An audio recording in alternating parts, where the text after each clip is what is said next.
In the quiet suburb of Willow Creek, where maple trees lined the streets like silent guardians, lived a young woman named Ilara. She was 25, with auburn hair that cascaded in soft waves and eyes the color of stormy seas. Ilara worked as a librarian, surrounded by shelves of stories that promised happy endings. Her own life, however, had been a series of quiet chapters, peaceful but lacking the spark of passion she read about in novels. She longed for a love that would sweep her off her feet, something real and profound. One crisp autumn afternoon, as leaves danced in the wind outside the library window, he walked in. His name was Julian, a tall man with a disarming smile and dark, tousled hair. He carried a worn leather satchel and asked for books on ancient history. Ilara recommended a few classics, and their conversation flowed effortlessly.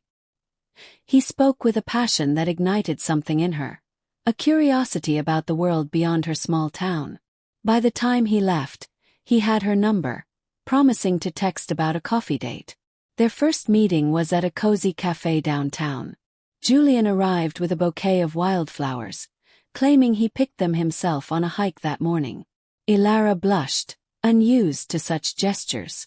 Over lattes, he shared stories of his travels, backpacking through Europe, volunteering in remote villages. He painted himself as an adventurer, someone who lived life on his terms. Ilara, who had never ventured farther than the next state, was captivated. She opened up about her dreams of writing her own book someday, and he encouraged her with genuine enthusiasm. "You have a beautiful soul," he said, his hand brushing hers. That touch sent a shiver through her, the first hint of the fire he would kindle. Days turned into weeks, and their connection deepened. Julian texted her good morning every day, with little poems or quotes from the books she'd suggested. They went on walks in the park, where he'd hold her hand and talk about the future. "I see us building something real," he'd whisper under the stars. Ilara felt seen for the first time. Her friends noticed the change. She glowed, her steps lighter. She introduced him to her family at a Sunday dinner, where he charmed them with tales of his entrepreneurial ventures, a startup he was supposedly launching in tech. No one questioned the vagueness. His charisma filled the gaps. But subtle cracks began to appear, like hairline fractures in glass.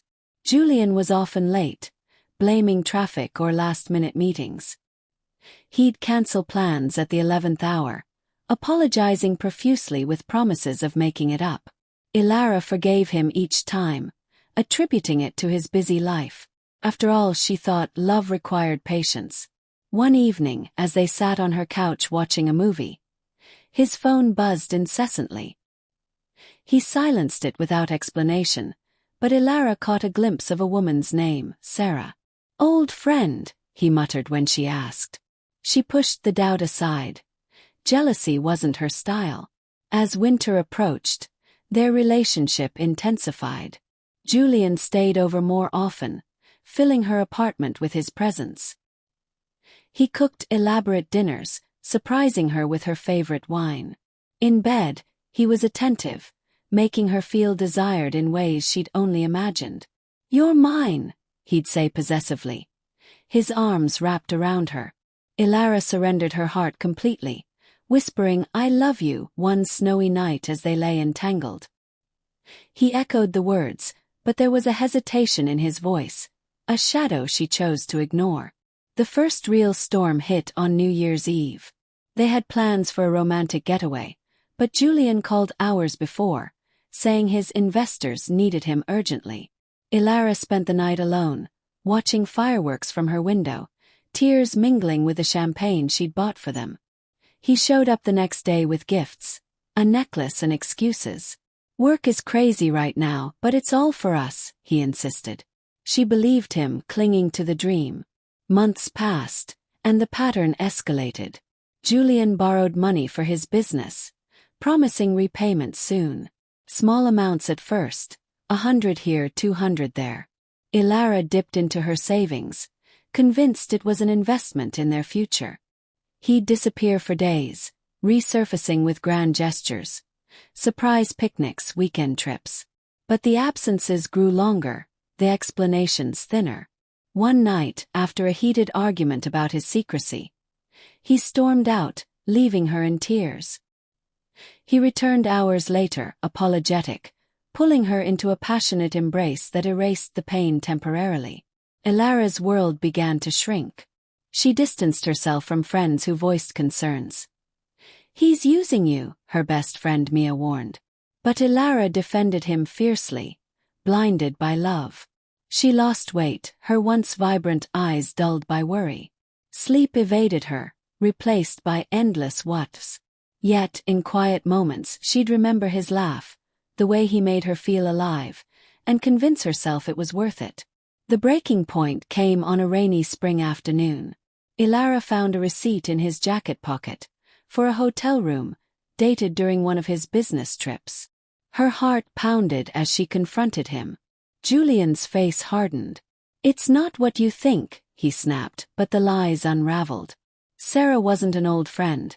She was his ex, or perhaps current, entangled in his web of deceit. He admitted to others, women he'd charmed while stringing Ilara along. The startup was a facade. He lived off borrowed money and false promises. "I never meant to hurt you," he said, but his eyes were cold, devoid of remorse. Ilara's world shattered. She screamed, threw him out, then collapsed in sobs that racked her body for hours. The pain was visceral, a gaping wound in her chest. Days blurred into nights of isolation. She replayed every moment, questioning her judgment. How had she missed the signs? The possessiveness that masked control, the grandiosity hiding emptiness. Friends rallied around her, but the betrayal cut deep, leaving scars of distrust. Summer brought tentative healing.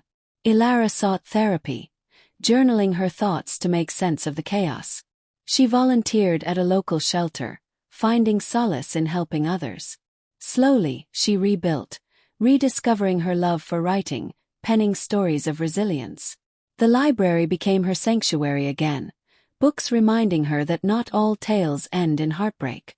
One evening, as golden sunlight filtered through the windows, Ilara sat by the river, reflecting on the year gone by. She realized the love she gave wasn't misplaced because of him, but because she hadn't loved herself enough first.